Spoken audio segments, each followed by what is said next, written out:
Wassalatu wassalamu ala sayyidina Muhammadin wa ala alihi wa sahbihi ajma'in, amma ba'du. Pertama-tama marilah kita panjatkan puji syukur alhamdulillahirabbil alamin kehadirat Allah Subhanahu wa taala yang telah melimpahkan rahmat nikmatnya kepada kita sehingga pada kesempatan pagi hari ini kita dapat mengikuti pengajian kitab Risalatul Mu'awanah dalam keadaan sehat walafiat. Kedua kalinya salawat beserta salam semoga tetap tercurahkan kehadirat junjungan kita Nabi Muhammad sallallahu alaihi wasallam yang membawa kita minaz zulumati ila nur aitinul Islam. Selanjutnya marilah pengajian pada kesempatan pagi hari ini kita buka dengan bacaan suratul Fatihah dengan harapan apa yang kita pelajari awal hingga akhir oleh Allah dijadikan menjadi ilmu yang barakah manfaat. Ala hadiniya wa ala kulli niyatin sholihah. Al-Fatihah. A'udzubillahi minasyaitonir rajim. Bismillahirrahmanirrahim. Alhamdulillahirabbil alamin arrahmanir rahim maliki yaumiddin. Iyyaka na'budu wa iyyaka nasta'in ihdinas siratal mustaqim. Shiratal ladzina an'amta 'alaihim ghairil maghdubi 'alaihim waladdallin. Amin. Bismillahirrahmanirrahim. Faslun wa yambagi ayyakuna laka wirdun min tilawatil kitab al-aziz tudawimu ala qiraatihi fi kulli yaumin wa lailatin wa adna zalika an taqtasira ala juz'in fayakunu laka fi kulli syahrin khatmah wa ala zalika an takhtima fi kulli salasati ayyam wa alam anna li qiraatil Qur'an fadlan aziman wa asaron fi tanwiril qalbi kabiran. Qala Rasulullah sallallahu alaihi wasallam afdalu ibadati ummati qiraatul Qur'an. Pasal ini menerangkan sebaiknya panjenengan punya wirid yaitu membaca Al-Qur'an yang panjenengan rutinkan setiap sehari semalam. Minimal sehari 1 juz sehingga setiap 1 bulan bisa 1 kali khataman. Maksimal tiap 3 hari sekali khatam. Ketahuilah bahwa membaca Al-Quran itu memiliki keutamaan yang besar, pengaruh yang besar dalam menjadikan hati kita menjadi terang. Rasulullah Shallallahu Alaihi Wasallam bersabda, afdalu ibadati ummati qiraatul Qur'an. Ibadah umatku yang paling utama adalah membaca Al-Qur'an. Sayyidina Ali karramallahu wajhah berkata, man qara'a al-Qur'an wa huwa qa'imun fi sholati kana lahu bi kulli harfin mi'atu hasanah. Wa man qara'ahu wa huwa qa'idun fi sholati kana lahu bi kulli harfin khamsuna hasanah. Wa man qara'ahu wa huwa kharija sholati wa huwa ala taharatin kana lahu bi kulli harfin khamsun wa ishruna hasanah. Wa man qara'ahu wa huwa ala ghairi taharatin kana lahu bi kulli harfin asyru hasanah. Wa iyyaka ayyakuna hammuka fi tilawatika maksuran alal iksar min haduna tadabburin wa tarattulin. Sayyidina Ali berkata, barang siapa membaca Al-Quran dan dia berdiri dalam keadaan sholat, maka setiap hurufnya akan dicatat 100 kebaikan. Barang siapa membaca Al-Quran dan dia dalam keadaan duduk ketika sholat, maka setiap 1 huruf dicatat 50 kebaikan. Barang siapa membaca Al-Quran di luar sholat, dia dalam keadaan suci, maka setiap huruf dicatat 25 kebaikan. Barang siapa membaca Al-Quran, dia dalam keadaan tidak suci, maka setiap huruf dicatat 10 kebaikan. Janganlah kamu tujuannya dalam membaca Al-Quran hanya untuk banyak-banyakan saja, tapi tidak ada tadabbur, tidak ada tartil. Wa alaika idza talauta bitadabburi wa tafahumi wasta'in ala zalika bitartil wahdur fi qalbika uzmatal mutakallim subhanahu wa annaka baina yadayhi taqra'u alaihi kitabahu allazi amaraka fihi wa nahaka wa wa'azaka wa wasaka wa kun inda qiraati ayati tauhid wa tamjid mumtali'an bil ijlal wa ta'zim wa inda qiraati ayatil wa'di wal wa'id mumtali'an bir ra'bi war rahbi wa inda qiraati ayatil awamir waz zawajir syakiran mu'tarifan bitaksir wa mustaghfiran aziman ala tashmir.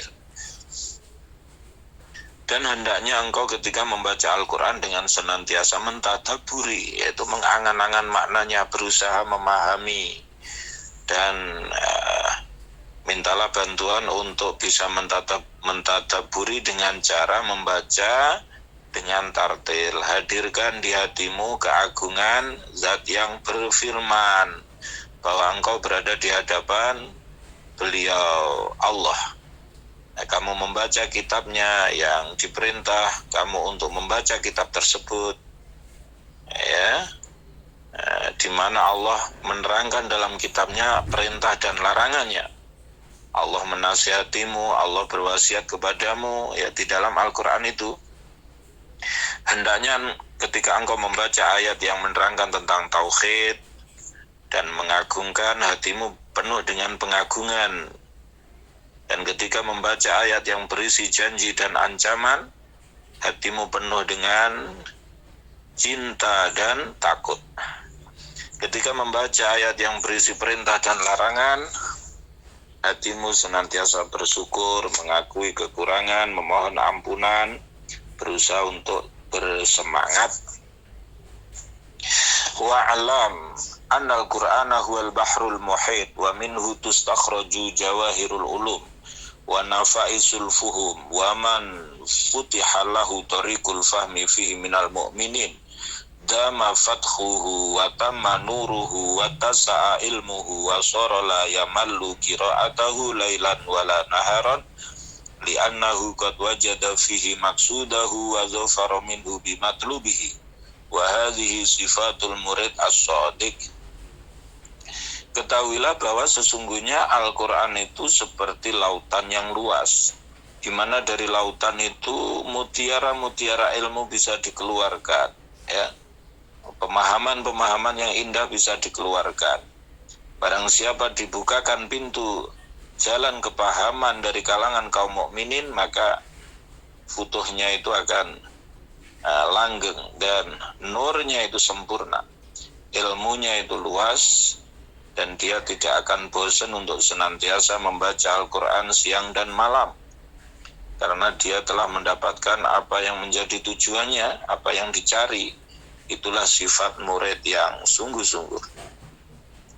Qala Syekh Abu Madian radhiyallahu anhu, la yakunul muridu muridan hatta yajidu fil Qur'ani kullama yuridu alaika bil muhafadhah ala qiraati suwar wal ayat allati warada al-hisu fi sunnati alaiha fi ba'dil awqat wa min dhalika an taqra'a kulla lailatin alif lam mim as-sajdah wa tabarak al-mulk wa surat al-waqiah wa amana rasul ila akhir surat wa surat ad-dukhan lailatal isnain wal jum'at wa surat al-kahfi yaumal jum'at wa lailatiha wa in amkanaka an taqra'a surat al-munjiyat as-sab'a kulla lailatin fadzalika min al-fadail al-azimah wa min dzalika an taqra'a idza asbahta wa idza amsayta awail al-hadid wa khawatim al-hashr wal ikhlas wal muawwidhatain salasan wa kadzalika taqra'u al-ikhlas wal muawwidhatain inda an-nawm ma'a ayatil kursi wa qul ya ayyuhal kafirun waj'alha akhira ma taqul wallahu yaqulul haq wa huwa yahdis sabil.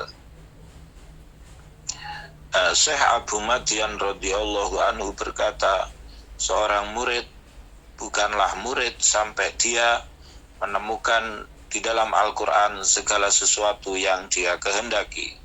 Hendaknya engkau senantiasa membaca beberapa surat dan beberapa ayat yang memang didorong oleh as-sunnah untuk membaca ayat dan surat tersebut di beberapa waktu. Di antaranya, hendaknya engkau membaca setiap malam surat Alif Lam Mim As-Sajdah, surat Al-Mulk, surat Waqiah, dan Amana Rasul sampai akhir surat.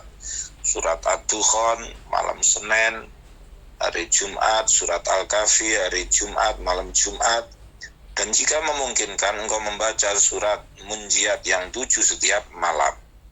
Itu memiliki keutamaan yang agung. Di antaranya di pagi dan sore hari engkau membaca permulaan surat Al-Hadid dan penutup surat Al-Hasr, surat Ikhlas, surat Falak Nas 3 kali.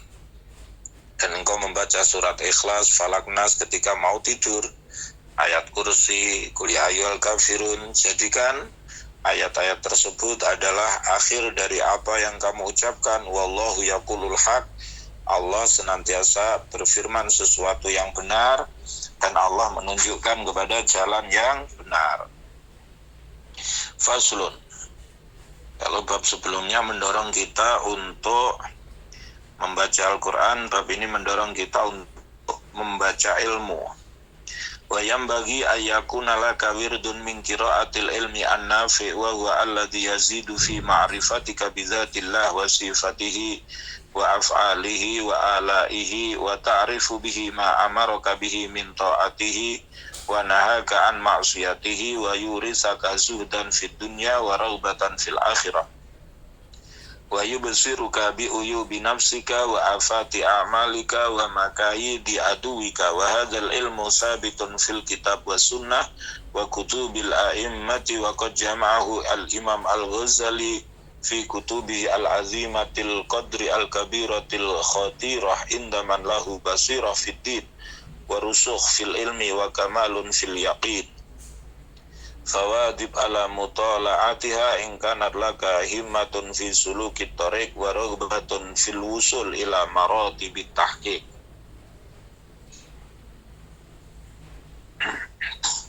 Wa qad infaradat al-kutub al-Ghazaliyah min baini kutubil muhaqqiqin min as-sufiyah bil jam'i wa tahrir wa husulit ta'sir fi zamani al-qasir.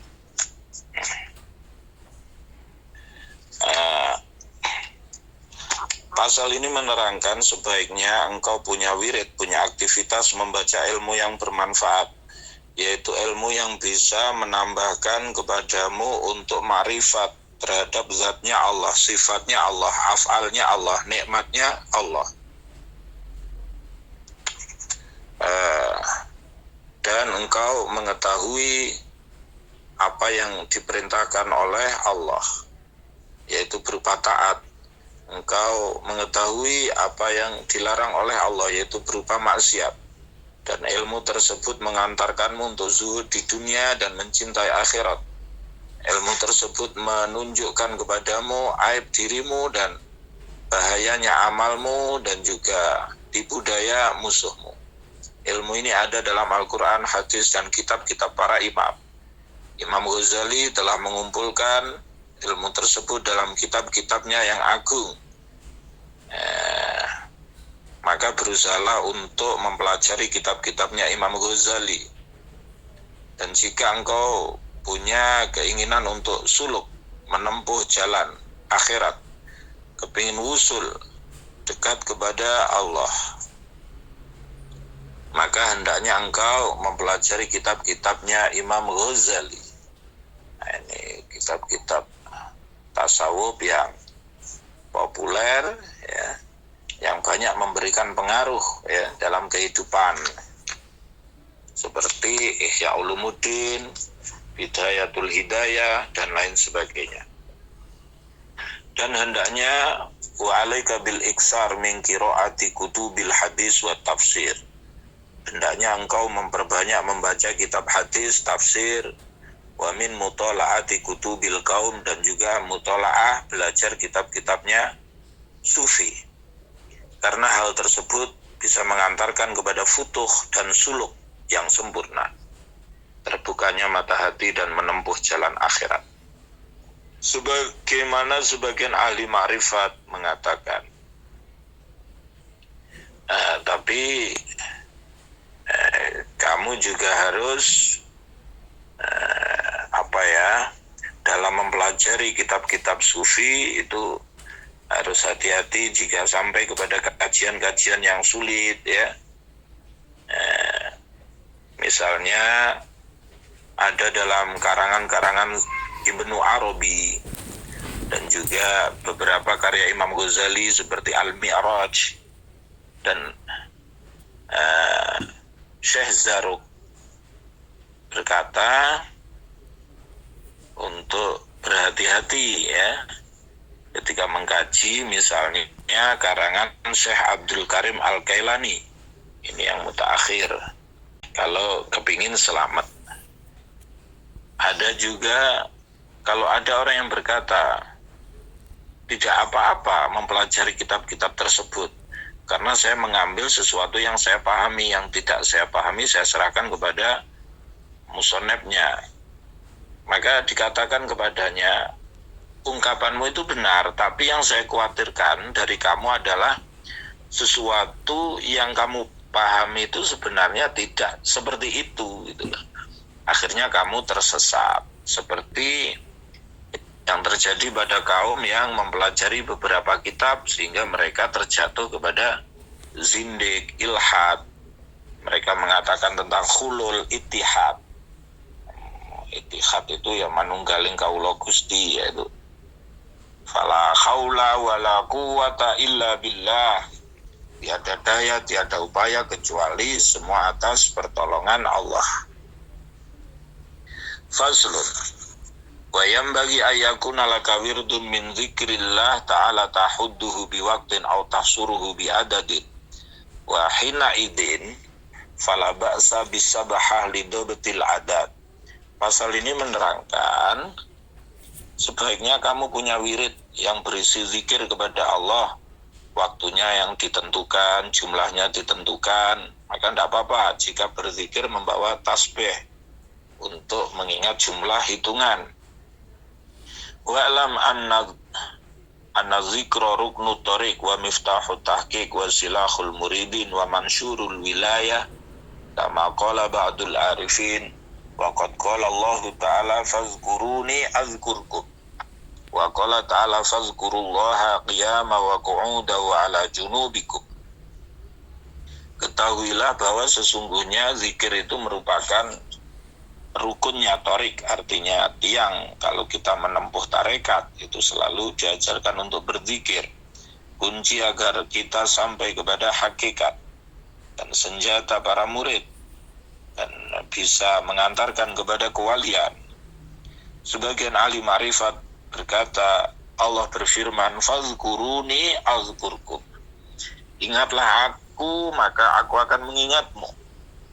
Allah berfirman, fazkurullaha qiyama wa qu'uda wa ala junubikum, berzikirlah kepada Allah kamu dalam keadaan berdiri, duduk dan berbaring.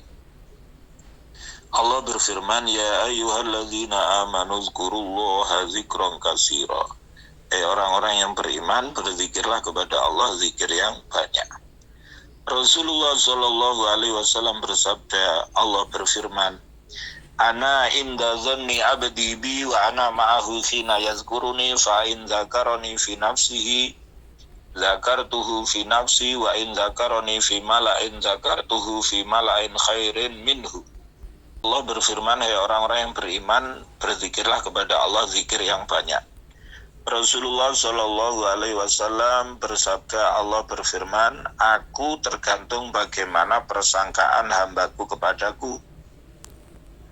Aku senantiasa bersama hambaku selama dia berzikir kepadaku. Kalau dia berzikir kepadaku dalam hati, maka aku akan mengingatnya dalam zatku. Dan jika berzikir ingat kepadaku di khalayak ramai, maka aku akan mengingatnya di perkumpulan yang lebih baik lagi. Rasulullah bersabda, Allah berfirman, ana jalisu man zakaroni, aku adalah teman duduk orang yang berzikir kepadaku. Rasulullah bersabda, ala unabbiukum bi khairi a'malikum wa azkaha inda malikikum wa arfa'iha fi darajatikum wa khairil lakum min infaqiz zahab wal waraq wa min antal kau wa min antal kau aduwakum fatadribu anaqahum wa yadribu anaqakum qalu bala qala zikrullah. Rasulullah bersabda, maukah kamu sekalian aku kasih tahu amal yang paling baik, paling bersih di sisi Tuhanmu, paling bisa mengangkat derajatmu, lebih baik bagimu daripada berinfak emas dan perak, dan daripada engkau bertemu musuhmu kemudian engkau memukul lehernya atau mereka memukul lehermu. Sahabat berkata, iya. Rasulullah bersabda, yaitu berzikir kepada Allah. Walizikri samarat wa nata'ij yajiduha man wadhaba alaihi biwasfil adab wal khudur. Zikir itu ada buah yang bisa ditemukan oleh orang yang merutinkannya. Yang terpenting, zikirnya penuh adab dan hadir hatinya. Minimal dia menemukan rasa manis, nikmat ya. Ketika berzikir itu yang melebihi kenikmatan duniawi. Yang paling tinggi kalau dia fana dengan zat yang disebut dari selain Allah. Barang siapa duduk dalam keadaan suci di tempat yang sepi, menghadap kiblat, menundukkan pandangan, menundukkan kepala, kemudian berzikir kepada Allah dengan hati yang khusyuk, maka dia akan melihat dalam hatinya asar, pengaruh yang jelas dari zikir tersebut. Jika itu dilanjutkan rutin ya, maka nur kedekatan kepada Allah akan terang. Nur kedekatan kepada Allah, terbukalah rahasia-rahasia gaib. Wa afdalu zikri, zikir yang paling utama itu yang dilakukan dengan hati dan lisan. Zikir hati yaitu dengan cara menghadirkan makna zikir yang sedang diucapkan oleh lisan, seperti ketika membaca tasbih, tahlil, senantiasa mensucikan Allah, mentauhidkan Allah. Yang paling utama bagi orang yang berzikir, apakah lirih, apakah mengeraskan bacaannya, baik zikir ataupun membaca Al-Quran, yang mana yang paling maslahat terhadap hatinya. Wa zikru huwal wirdu ad-daim al-mustamir. Zikir adalah wirid yang terus. Berusahalah lisanmu untuk senantiasa basah dengan zikir di setiap waktu, kecuali waktu yang memang tidak memungkinkan untuk mengumpulkan antara wirid zikir seperti membaca dan bertafakur. Wa takunu fi hadhihi al-ibadat wa ghairiha min al-qurbat zakiran lillahi ta'ala bil ma'na al-a'am. Maka dalam ibadah seperti ini, ketika kita melakukan kebaikan, sesungguhnya itu adalah zikir dengan makna yang umum. Wala taktasir ala naw'in wahid minaz zikri bal yanbaghi ayyakuna laka min kulli naw'in wirdun. Janganlah kamu hanya terpaku kepada satu macam zikir saja. Sebaiknya di setiap aktivitas ada wirid, ada zikir tersendiri. Faslun. Wa alaika bil muhafazah alal azkar wal adhiyah. Wallahu a'lam bishawab. Al-Fatihah. A'udzubillahi minasyaitonir rajim. Bismillahirrahmanirrahim.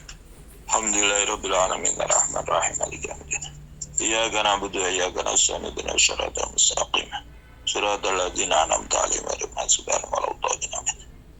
Demikianlah pengajian kita pada kesempatan hari ini, yaitu kita didorong untuk membaca Al-Quran ya. Membaca atau mempelajari ilmu ya. Yaitu membaca kitab hadis, kitab tafsir, kitab tasawuf, berzikir ya. Itu hal-hal yang perlu kita perhatikan pada kesempatan pagi hari ini. Semoga apa yang kita pelajari oleh Allah dijadikan menjadi ilmu yang barokah manfaat. Ala hadhihi niyah wa ala kulli niyatin salihah. Al-Fatihah. A'udzu billahi minasyaitonir rajim. Alhamdulillahirabbil alamin.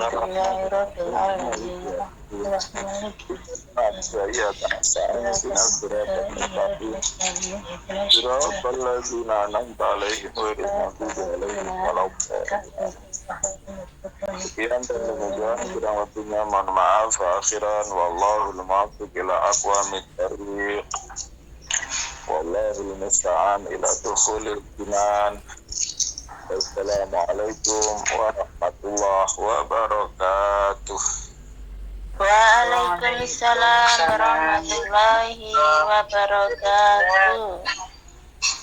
Monggo kami persilahkan kalau ada yang bisa ditanyakan atau dikonsultasikan, dan jika saya bisa jawab, saya jawab. Kalau tidak bisa, saya buat PR. Ya Pak, saya Umi Hasanah dari Banyuwangi, berdomisili di Taiwan, Taoyuan. Begini apa, mohon solusinya ini, kalau tadi kan kalau membaca Al-Quran itu kan begini apa, kita kalau mau tidur itu kan biasanya kalau buatan tidur niku kan membaca 3 kul niku enggak apa. Terus kalau misalkan kita berhalangan itu apa diperbolehkan apa kita membaca ayat kursi, terus kita membaca niku 3 kul niku pokoknya ayat Al-Quran juga, tapi buatan apa niku namung menghafal ngoten apa, buatan memegang mushaf apa. Terus kalau yang kedua, kita kalau kan sambil bekerja itu apa kita menghafal ayat surah-surah pendek itulah apa, itu apa diperlukan buatan kalau orang berhalangan itu apa. Gimana solusinya? Saya jawab. Terima kasih. Wassalamualaikum warahmatullahi wabarakatuh. Ustadz, saya Suci. Ini pertanyaan keluar dari tema Ustadz yang terjadi kepada saya dari kemarin hingga hari ini. Banyak yang telepon dan mengimbau saya bahwasanya kena korban Ustadz. Ini apakah saya harus bagaimana Ustadz? Apakah yang kena korban itu harus dibayar atau tidak, atau bagaimana solusinya ini? Karena banyak sekali yang kena itu, ada yang kena pulsa, ada keponakan saya yang uangnya di rekening itu sampai habis, dan yang memakai foto saya gitu. Korban apa yuk? Korban itu apa yang ditipu-tipu karena minta pinjam uang, pinjam pulsa gitu Bapak. Ya, ini bagaimana solusinya? Apakah harus saya mengembalikan? Dan keponakan saya sudah mengirim rekening, katanya saya mau mengirim uang 34 juta. Bahwasanya saya tidak ada telepon, terus nomor rekening dikasihkan, uang di dalam rekening itu habis ludes gitu ya. Terus apakah saya harus mengganti? Apakah bagaimana solusinya Ustaz? Terima kasih atas jawabannya. Kurang lebihnya mohon maaf lahir dan batin. Wassalamualaikum warahmatullahi wabarakatuh. Yang pertama, kalau membaca Al-Quran dalam keadaan tidak suci, ya niatkan saja untuk zikir ya. Begitu juga ketika menghafal, niatkan saja untuk berzikir. Kemudian kalaupun tidak membaca ya, orang yang sudah punya rutinan membaca kemudian tidak membaca, kemudian membaca lagi, maka ketika karena ada uzur, itu juga tercatat sebagai ibadah membaca. Punya orang punya rutinan ngisi pengajian, kemudian karena suatu hal uzur dia tidak bisa masuk, kemudian ketika tidak ada uzur dia masuk lagi, maka ketika dia tidak masuk itu sesungguhnya juga dicatat sebagai pahala taklim karena dia punya rutinan untuk taklim ya. Tapi karena suatu uzur sehingga dia tidak bisa melakukan hal tersebut. Kemudian yang kedua, Kalau kemudian ibu memang merasa tidak menelpon dan tidak menjanjikan sesuatu, artinya panjenengan tidak punya kewajiban untuk melakukan hal tersebut. Maka sekarang ini kriminal itu sudah mengarah kepada cybercrime, yaitu kriminal cyber ya. Maka kalau di tingkat Polres itu sudah ada untuk mendeteksi cybercrime ya. Tapi kalau di tingkat Polsek belum ada ya. Maka kalau memang ibu tidak betul-betul melakukan penipuan tersebut, ya tidak usah diganti.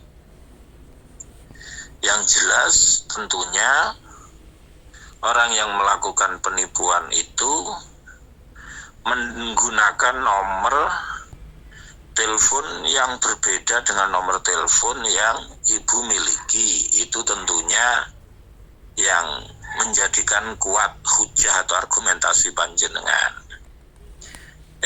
Yang terpenting itu saya kira, cuma saja kan mungkin foto ibu di cloning ya. Tapi yang jelas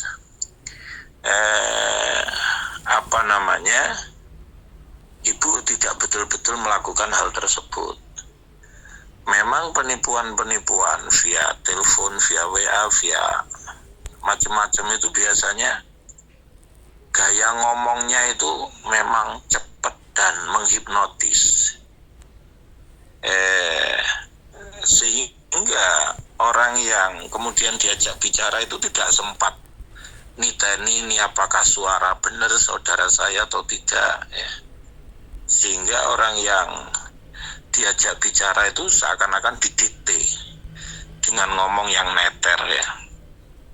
Sebenarnya kayaknya masing-masing orang itu selalu punya pengalaman menghadapi penipuan seperti itu. Tinggal kita merespon atau tidak, begitu saja. Saya juga sudah beberapa kali menemukan hal tersebut. Mulai yang versi telepon rumah zaman dulu, telepon HP seperti sekarang ya. Itu telepon rumah itu saya dulu ditelepon ya. Apakah benar ini nomor 0336881700? Ya benar. Ada apa Bapak? Selamat Bapak, tadi malam mimpi apa? Ya. Loh, ada apa? Anda mendapatkan undian mobil.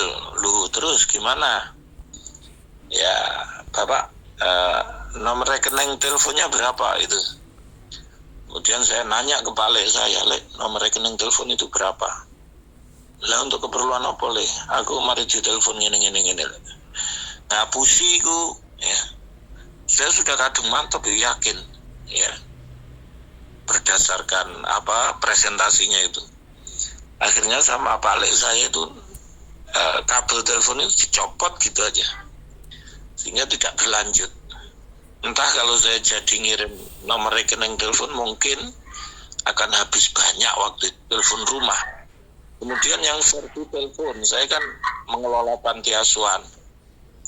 Itu juga pernah waktu pemerintahan SBY itu. Saya ditelepon, dapat surat kan, ada nomor kontak person, saya telepon. Apakah benar ini Bapak Fulan? Ya, gimana Pak? Ini saya dapat surat katanya panti asuhan saya ini dapat mebler untuk dipan anak-anak tidur, untuk kelengkapan seperti itu. Oh iya benar. Terus bagaimana prosedurnya Pak untuk bisa mengakses itu ya?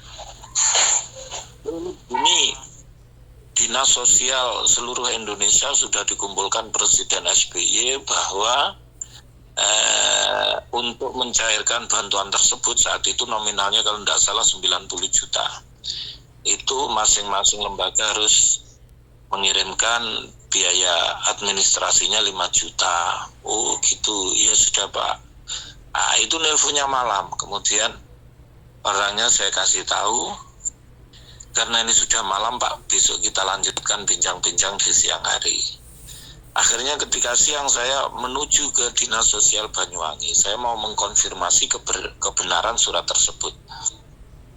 Apakah benar Pak, di Dinsos ini ada bantuan ini? Nah, oleh Dinsos dikasih tahu bahwa ini kop suratnya tidak seperti ini, tanda tangannya kepala dinas provinsi, dinas sosial provinsi tidak seperti ini. Nah, ini ada perangkonya kok murah, ini paling daerah dekat-dekat sini nih yang ngirim. Jember, Situbondo, Bondowoso. Ini tidak dari Surabaya ini kayaknya itu. Akhirnya saya tahu bahwa itu adalah penipuan, maka orangnya neter, nelpon saya terus. Sehingga kemudian saya berpikir bahwa kalau memang saya ditawari bantuan dan saya yang membutuhkan, mestinya yang proaktif kan saya, kok justru situ yang proaktif. Akhirnya sudah tidak saya angkat, sudah saya biarkan, ya itu. Nah, jadi memang modus-modus seperti itu banyak sekali. Sekarang ini mungkin ya saking lapangan pekerjaan sulit, sempit, mencari rezeki sulit ya, sehingga banyak orang yang menghalalkan berbagai macam cara ya. Maka yang bisa kita lakukan adalah waspada ya, jangan gampang terpengaruh ya. Panjenengan sudah sulit-sulit mencari uang ya, maka yang primpen untuk menyimpan, mengelolanya. Jangan sampai karena 1-2 hal kecerobohan kita kemudian hilang sama sekali tabungan yang sudah bertahun-tahun diusahakan ya. Begitu Ibu, semoga bermanfaat. Begini Ustadz, saya mau tanya, dalam membaca Al-Quran, bolehkah kita tuh nyambi kerja gitu ya, karena sibuk, semisal saya sambil mijutin nenek apa tepuk punggung begitu, karena pasien membutuhkan banyak penanganan begitu. Soalnya kalau pakai HP itu mata sakit gitu. Jadi bolehkah baca Al-Quran itu pakai mushaf tapi sambil sibuk gitu loh. Ya, demikian. Matur suwun. Assalamualaikum warahmatullahi wabarakatuh. Bapak Ustaz, saya mau bertanya tentang sholawat. Itu kalau kita menginginkan sesuatu, umpamanya kita mau beli motor gitu, terus kita melihat motor, kita sholawatin dulu, Allahumma sholli ala sayyidina Muhammad wa ala ali sayyidina Muhammad, seperti itu. Itu gimana hukumnya Bapak? Soalnya kebanyakan tuh teman-teman kayak gitu juga, kalau pas mobil sholawatin dulu kayak gitu. Itu hukumnya gimana Bapak? Makasih, mohon jawabannya. Assalamualaikum warahmatullahi wabarakatuh. Tahu mobil, ada mobil Pajero, mobil Alphard, mobil Velfire, mobil yang bagus-bagus. Saya kok kepingin ya beli mobil itu, selawatin dulu dah. Allahumma sholli ala Muhammad ya. Bagaimana hukumnya ya? Boleh-boleh saja. Karena intinya substansi dari sholawat itu adalah bertawasul, berdoa kepada Allah dengan berwasilah terhadap Rasulullah. Dan banyak sekali testimoni yang menunjukkan dengan barokah sholawat itu apa yang menjadi hajat kita banyak diberi kemudahan oleh Allah Subhanahu wa Ta'ala dan diijabahi oleh Allah Subhanahu wa Ta'ala ya. Ya kalau kemudian betul-betul diijabah ya kita alhamdulillah, kalaupun belum diijabah ya kita tetap berbaik prasangka kepada Allah, karena Allah tahu mana yang lebih maslahat kepada kita ya. Kembali kepada sholawat, bahwa sholawat itu adalah redaksi atau sigot yang paling tepat untuk kita bertawasul, berdoa, memohon kepada Allah dengan berwasilah terhadap Rasulullah. Kemudian pertanyaan yang pertama, kami membaca Al-Quran tapi tidak dengan membaca di HP atau mushaf. Kami lakukan sambil bekerja, yaitu bagus ya. Tadi disebutkan bahwa yazkurunallaha qiyaman wa qu'udan wa ala junubihim. Jadi ulul albab, orang yang punya akal sempurna itu senantiasa melakukan aktivitas zikir dan fikir. Zikir qiyaman wa qu'udan wa ala junubihim, berdiri, duduk, berbaring, artinya dalam situasi dan kondisi apapun senantiasa ingat kepada Allah, diantaranya juga dengan diisi dengan membaca Al-Quran. Semoga bermanfaat. Oke, perkenalkan saya Nurul Aini dari Malang, Jawa Timur, daerahnya Kalsium. Ini yang saya tanyakan kemarin, saya kemarin itu sholat sunnah rawatib. Nah, terus kemudian setelah baca doa surat Al-Fatihah, saya itu lupa nggak baca doa surat-surat pendek itu. Langsung saya itu langsung sujud itu, berarti itu gimana apa hukumnya? Jadi tahu-tahu lah sudah terlanjur jingkrung, nanti terus baru ingat ya Allah pasti suratnya itu belum kebaca, itu bagaimana hukumnya? Soalnya kemarin itu saya tidak menggantinya dengan sujud sahwi gitu, karena saya itu benar-benar lupa gitu loh. Itu bagaimana Bapak untuk jawabannya? Saya ucapkan terima kasih. Wassalamualaikum warahmatullahi wabarakatuh. Ini sedikit tentang jarak antara untuk sholat duha, jarak antara suruk ke sholat duha itu berapa menit? Seandainya suruknya itu jam 6, apakah setengah 7 boleh sholat duha? Mungkin itu saja dari saya. Mohon maaf dan saya tunggu jawabannya. Wassalamualaikum warahmatullahi wabarakatuh. Untuk pertanyaan yang pertama, jadi sholat itu kan ada yang namanya sunnah abad, ada sunnah hayat. Sunnah abad itu yang kalau ditinggalkan maka harus sujud sahwi. Kalau sunnah hayat itu kalau ketinggalan tidak harus sujud sahwi. Karena kemudian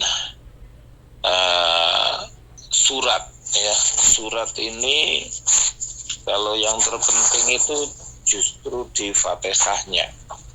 Kalau surat itu kalau sudah kelewat ya tidak apa-apa, sudah lewat saja, tidak apa-apa, karena prinsipnya innallaha la yudhi'u ajral muhsinin, sesungguhnya Allah tidak akan menyia-nyiakan pahala orang yang berbuat kebaikan. Maka yang sudah dilakukan itu tetap akan tercatat pahalanya, ya, tetap berbuah kebaikan. Nah itu tapi kalau kemudian masih kurang mantep, ya diulangi sholat sunnahnya juga tidak apa-apa. Karena kalau sholat sunnah itu atau ibadah sunnah itu prinsipnya maka aksaru fi'lan kana aksaru fadlan, sesuatu yang kalau lebih banyak dilakukan maka lebih banyak fadlnya, lebih utamaannya, lebih banyak anugerahnya. Pertanyaan yang kedua, kapan waktunya sholat duha? Jadi yang tidak boleh diisi dengan sholat itu sesungguhnya kan ba'da subuh ya. Ba'da subuh tepat itu tidak boleh ada sholat sunnah yang dilakukan sampai namanya tulu'u syamsi, keluarnya matahari, ya. Kalau tadi pertanyaannya jam berapa, jam 6 atau setengah 7, itu sudah boleh, ya. Saya biasanya ya jam-jam segitulah turun ngaji, ya itu kadang jam 7, kadang jam 7 kurang berapa, itu sudah boleh, ya. Itu prinsipnya tidak ba'da subuh ya. Nanti saking patengnya, saking giate bersubuh sholat ba'da subuh ya. Nah, itu enggak ada sholat ba'da subuh, saking patengnya sholat ba'da subuh atau ba'da ngasar, ya, itu enggak ada, ya. Watet dewe di kanan kiri tengah-tengah enggak ada barengane, itu saking kepatengan tapi enggak tahu ilmunya, itu repot itu, ya. Ibu, semoga bermanfaat. Terima kasih, Abah. Terima kasih.